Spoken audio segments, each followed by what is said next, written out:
Imagine having a blackout, and the only flashlight you have is the one on your phone, a flashlight that doesn't even cover much distance. Or perhaps you're going camping soon and can't decide what flashlight you should buy. Well, my recommendation for you guys is the powerful 700 lumens tactical LED flashlight by 1HD Gear. This is the perfect flashlight to have in case of emergencies or for outdoor activities when it gets dark. The flashlight has 3 levels of brightness and 5 different light modes. The batteries last for more than 100 hours and is even rechargeable, so you don't have to worry about running out of power. The flashlight is durable and made with aircraft-grade aluminum alloy and a reflective lens. The water-resistant flashlight is made to withstand any rough weather conditions. Go buy this flashlight right now by clicking the link in the description for a great low price. I want to thank 1HD Gear for sponsoring this video.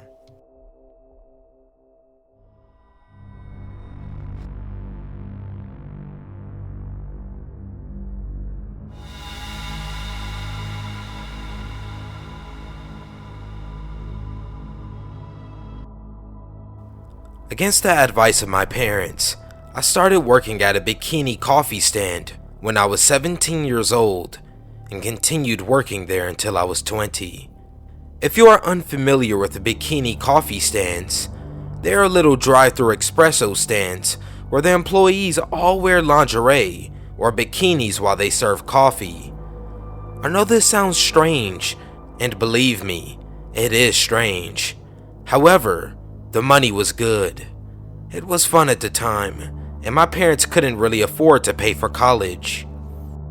There is no loudspeaker where customers place their order. They simply drive up to the stand, order coffee, and make small talk with you and your skimpy symbol. Anyway, it's kind of hard to explain, so maybe just Google it. The Seattle area has them all over the place. Within a matter of months, the boss gave me the busiest shift. The shift began at 4 a.m. and ended at 9:30 a.m. Though the coffee stand was not officially open until 4:30, I had to count the till, grind the espresso beans, fill up the sinks, take stock, clean if needed, etc. The coffee stand was situated in the corner of a large parking lot, sharing the enormous empty lot with only one other retailer. The other retailer didn't open until 10 a.m., and so when I arrived, the lot was completely dark, save for one dim street lamp above the stand and another in the far corner of the lot. I pulled up to the stand as I normally did, only this time, it was my first shift alone. Normally, I worked with one other girl, as the shift would get far too busy for just one person. I had a routine with regular customers, as I literally worked every single day. The boss didn't believe in time off unless requested. While I worked, I could see cars approach the stand and to know immediately what drink to prepare based on recognizing a regular customer's vehicle. After almost a year on the morning shift, it was rare to see a new vehicle or meet a new customer. My boss was extremely strict about being fast and efficient and would have us prepare drinks in advance for our regulars while they waited in the line of cars. My boss was so strict that for the first 6 months of my working there, he would watch me constantly on his camera system and call me on the business phone to scream at me for lack of efficiency. After this, I became so fast at preparing drinks, I guess he decided he would save money by having me work alone in the very early morning hours. He was also very stingy too. So like normal, I approached the stand and punched in the access code. I went inside and turned on some music right away to keep myself company. The street lamp directly above the coffee stand had burnt out a few days before, so it was rather dark outside. Coupled with the tinted sliding windows of the coffee stand and the knowledge that I was completely alone, I felt a little creeped out, though not nearly as creeped out and terrified as I was about to feel in a few minutes. Even though the stand was technically open at 4:30, I wouldn't expect my first customer until about 4:45. I usually arrived at 4 o'clock, but since it was my first shift alone, I came in at 3:30 to give myself enough time to complete all of the opening task. My first customer was always Dave. He drove a red sports car and ordered a double cappuccino, heavy on the foam. He worked for the local Boeing plant and would brag about his high-ranking job in between awkward remarks about my body. You get used to this sort of thing after a while, but nothing could prepare me for the sort of thing that happened to me on this particular dark morning. Though many of our customers were pervy men like Dave, most of the early morning customers weren't as lecherous as one would expect.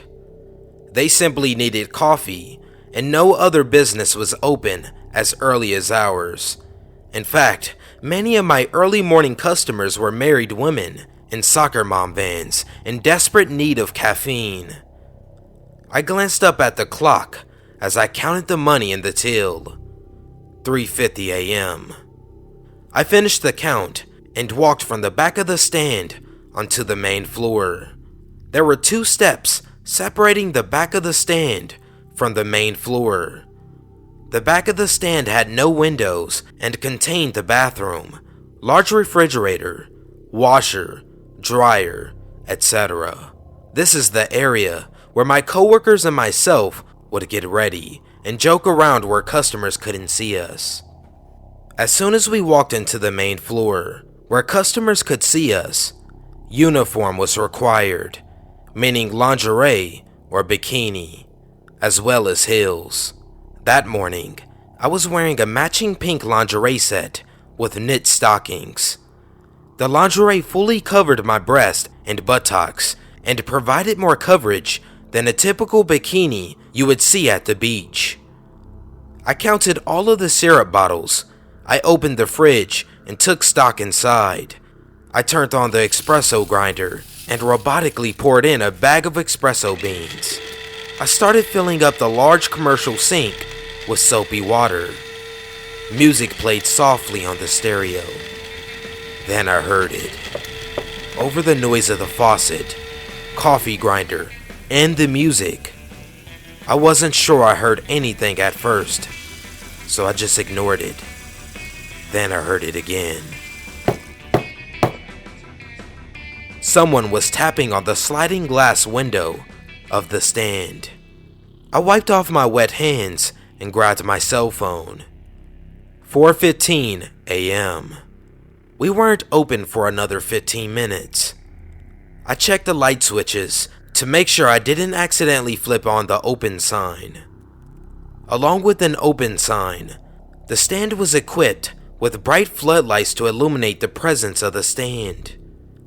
Due to the sheer darkness that morning, I had contemplated on turning on the floodlights when I first arrived, but it was strictly forbidden to do so until the stand was open. Without the floodlights on, and through the tinted glass, I could not see who was on the other side. I stood there, staring at the window. Maybe it's just Dave, I rationalized to myself. I could hear my heart thumping in my ears. The tapping had definitely grew louder. I picked up the business phone and punched in my boss's number. He had an extensive camera system, complete with night vision, and could see in real time both inside and outside of the stand. In the very least, he could tell me who was outside. The phone rang and rang. No answer. I flipped on the floodlights. I walked over to the window and saw the man, now illuminated by the bright lights. His head was pressed up against the glass, hands cupped around his eyes as he tried to see in. I jumped back. "Hi!" he yelled through the glass. "Can I get some coffee?" "We aren't open for another 15 minutes, I replied. "My boss will be mad if I open early." "Oh, well, I can wait." The man then walked away from the window and stepped into a small black Honda. I continued my opening duties, warily eyeing the black Honda.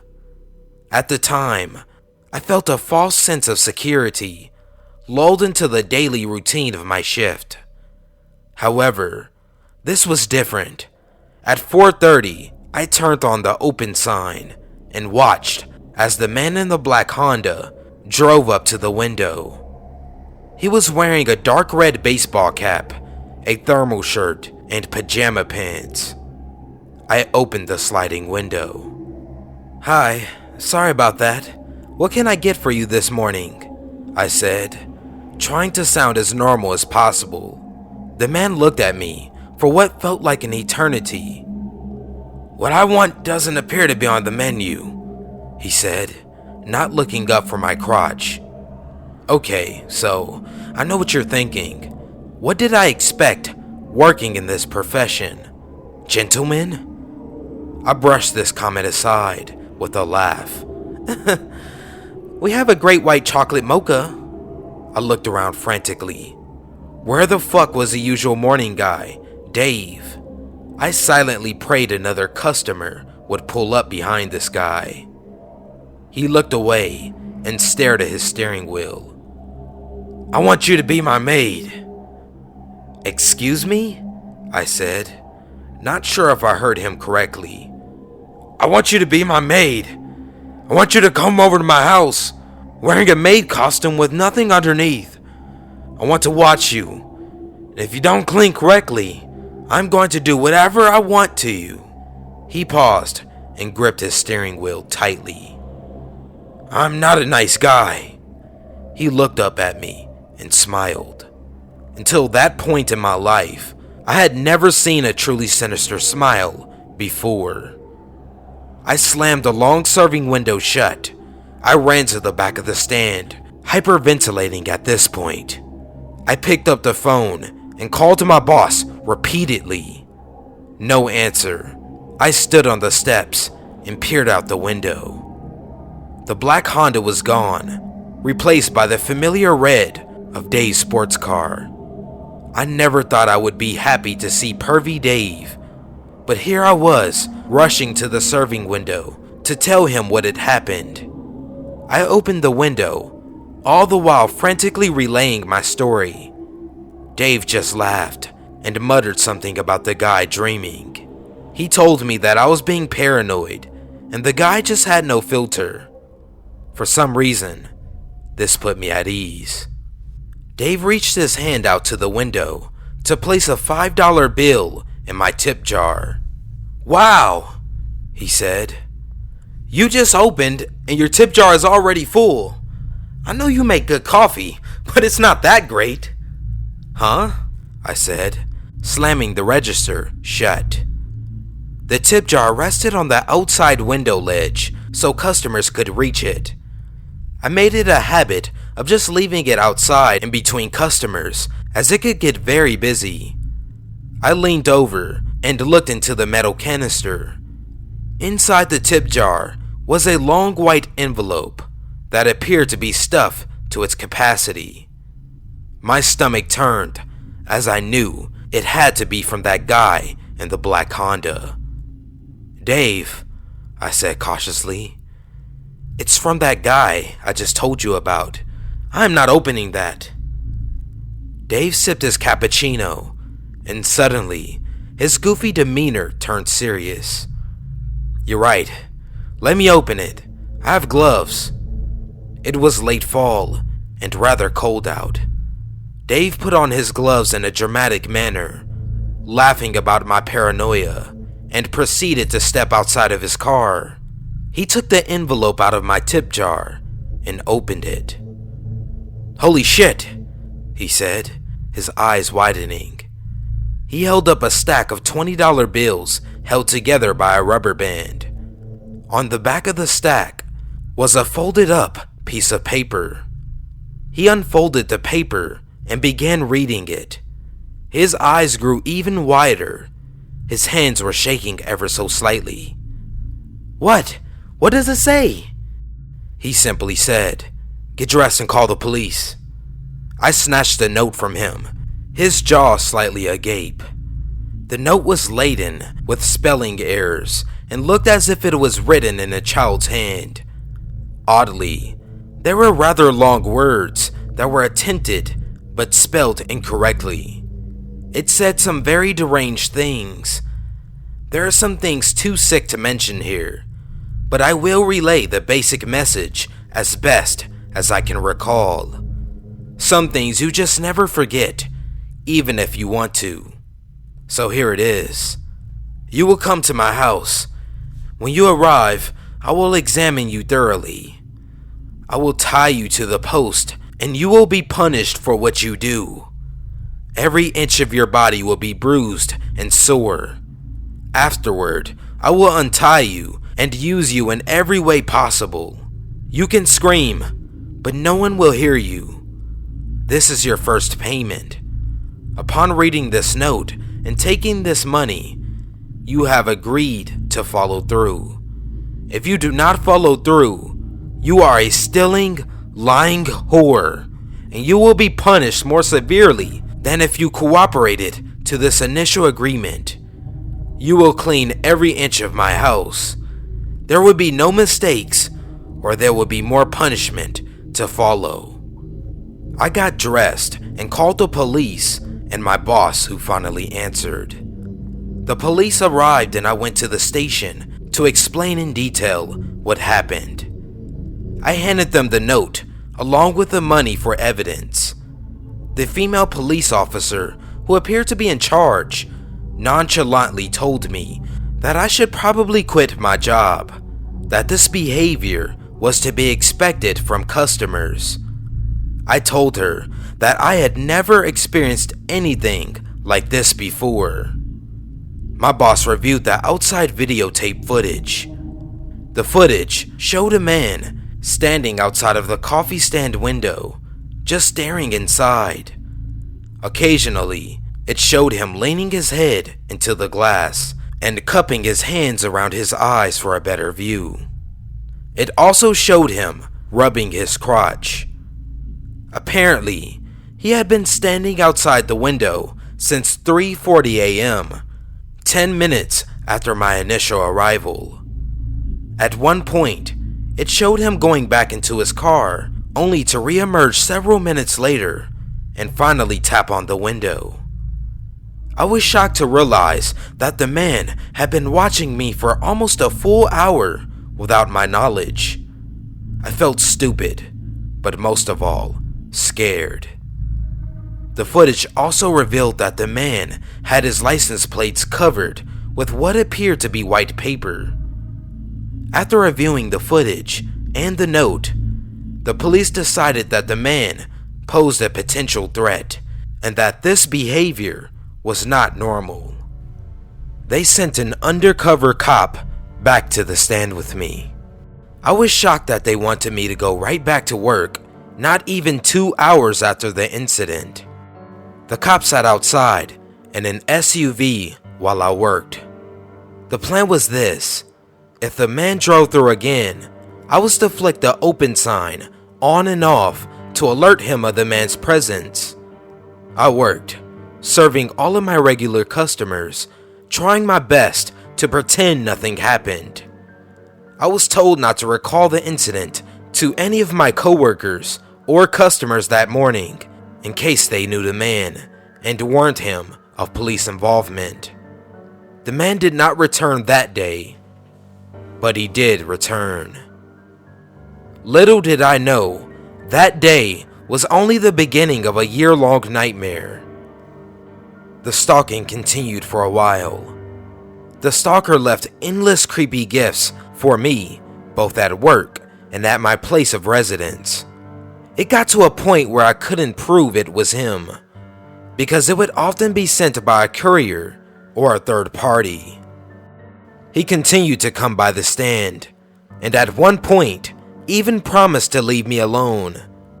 My coworker was there, and we actually managed to have a very brief discussion in which he apologized and agreed that his behavior was inappropriate. However, he resumed this creepy behavior just days later. The police were of no help and kept insisting to me that it would all go away if I just quit my job. I had his license plate and vehicle description, but apparently the car wasn't even registered. Despite taking a leave of absence, the stalking continued. I didn't want to quit my job, as this was shortly after the recession. My mom had lost her job, so I wanted to chip in and help her so they wouldn't lose the house. Other bikini stands in the area were not hiring due to being embroiled in prostitution scandals, all of which were heavily covered by the national media. You have no idea how hard it is to get a normal job after having worked as a bikini barista. Employers don't like it on your job history too much. The few of the scariest incidents were being assaulted at an ice freezer outside of the coffee stand. Thankfully, he didn't harm me physically, just grabbed me and touched me inappropriately.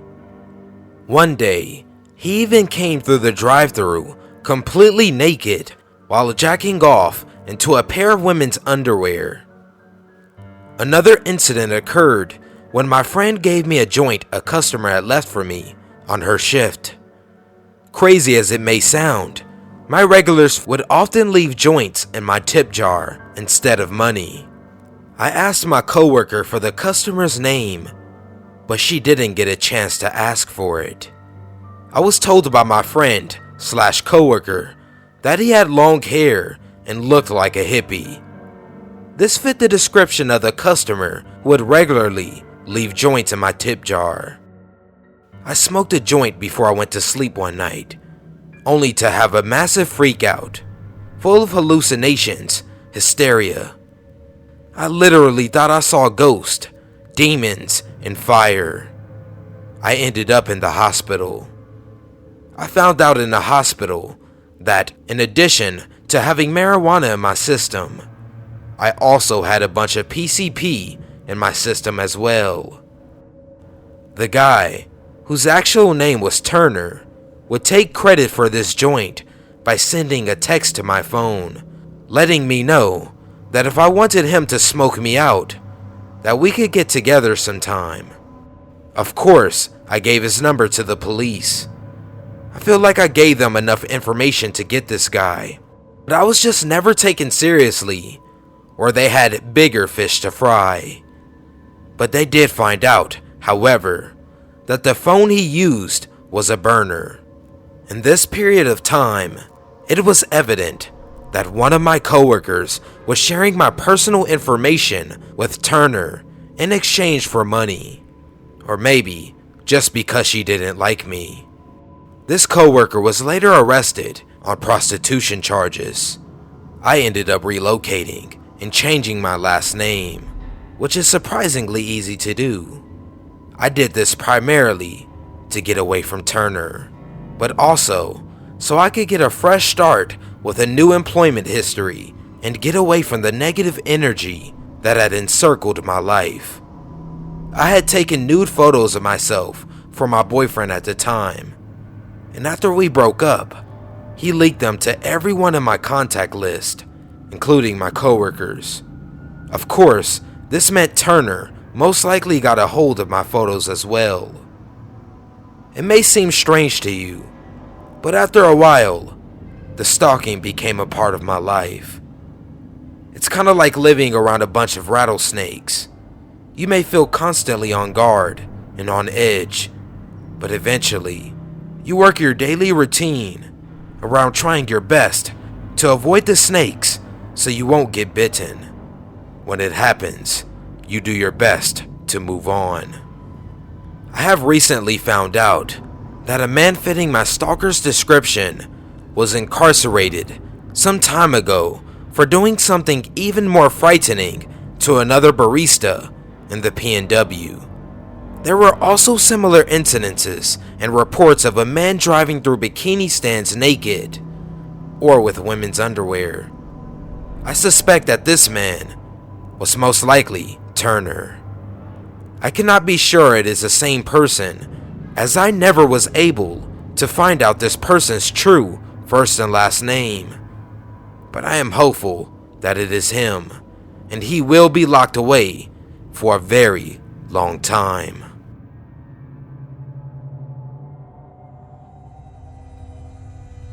When I started college in the fall of 2014, I decided that I needed to get a part-time job to help keep up with the daily cost of commuting to school.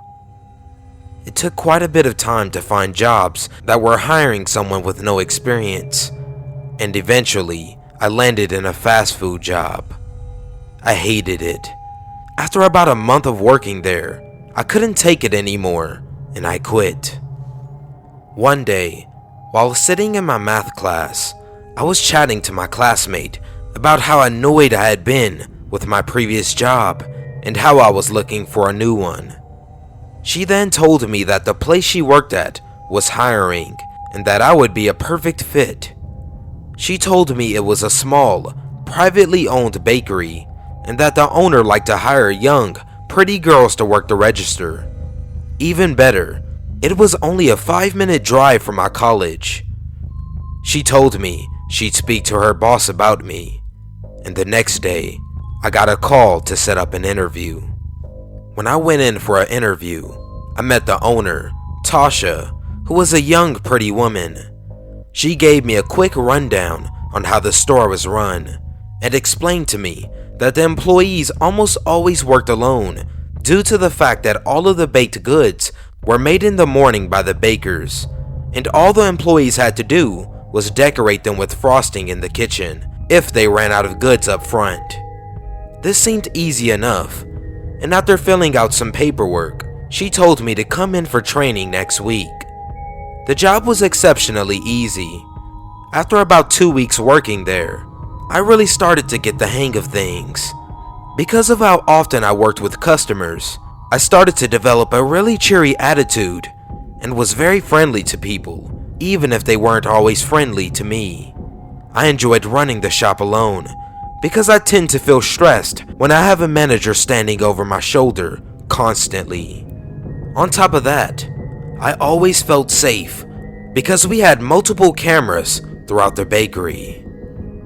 The feeling of safety that I had was gone after about 2 months of working there. I usually worked the evening shifts, which meant that I was the person who closed down the shop at night and cleaned everything up.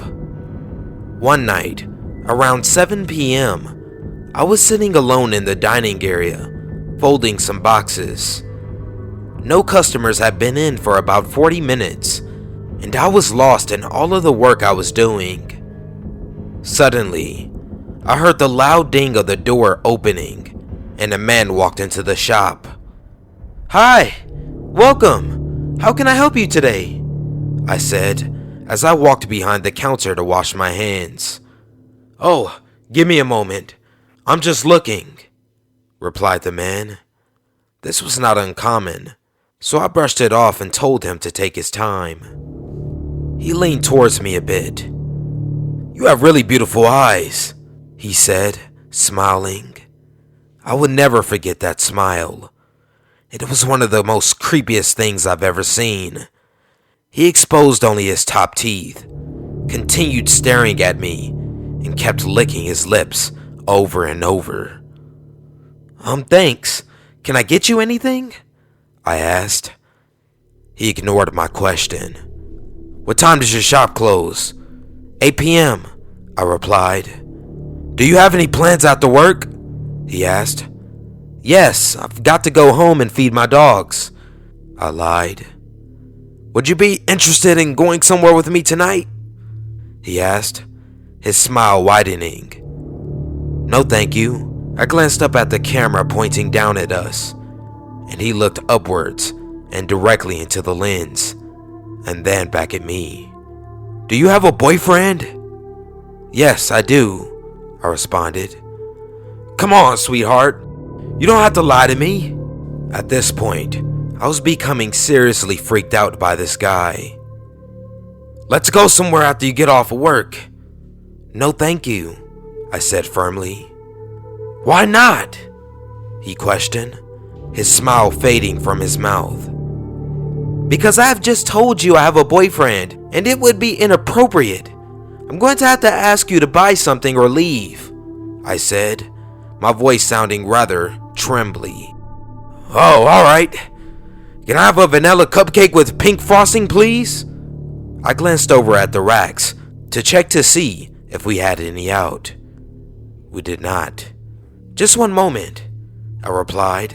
I walked into the kitchen as quickly as possible without breaking into a sprint.